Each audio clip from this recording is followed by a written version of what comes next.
Хабарымыз жалғастырамыз. Малдың терісі де шетел асуда. Еліміздегі тері зауыттары өңдейтін шикізат таппай тоқырап тұр. Өйткені мал терісі тонналап шекара асуын тоқтатар емес. Әсіресе біздің шикізатқа Түркия мен Қытай үйір екен. Солардың кесірінен еліміздің тері өңдейтін кәсіпорындары тығырыққа тіреліп тіпті жабылғалы жатыр. Мәселенің жалғыз шешімі шикізатты шетелге сатуға тыйым салу. Оны кәсіпкерлер биліктен жылдар бойы өтініп келеді. Жуырда жеңіл өнеркәсіп қауымдастығы осы талаппен ауыл шаруашылығы министрлігіне арнайы хат жолдаған. Семейдегі мына кәсіпорынның атауы тері былғары комбинаты болғанмен, мұнда тері жоқ. Өңдейтін шикізаттың тапшылығы кәсіпорын үшін үйреншікті жағдайға айналған. Сейчас видите, какой большой завод.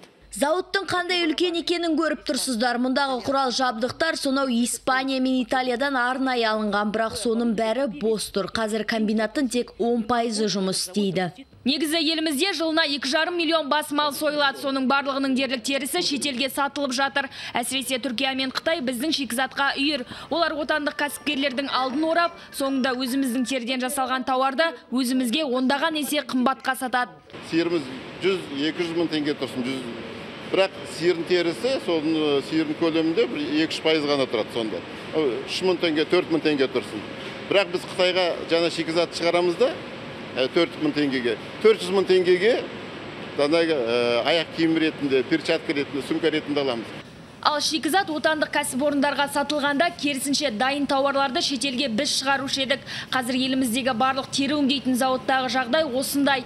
Ал тығырықтан шығатын жалғыз жол шикізат экспортын тоқтату дейді мамандар. Кәсіпкерлер бұл мәселені талай жылдан бері көтеріп келеді. Өткен жылы билік бұлардың талабын орындаған, бірақ оның өзі ұзаққа созылмапты. Нам все-таки удалось. Өткен жылдың қарашасында инвестициялар және даму министрлігі теріні экспорттауға тыйым салды, бірақ ведомствоның бұл бұйрығы жарты жылды ғана қамтыды, яғни сәуірде мерзім аяқталды. Сөйтіп жағдай баяғыша жалғасты. Ал қазір жаппай мал соятын кез таяп келеді, сондықтан кәсіпкерлер шикізаттағы тонналап шекара сама деп қорқып отыр.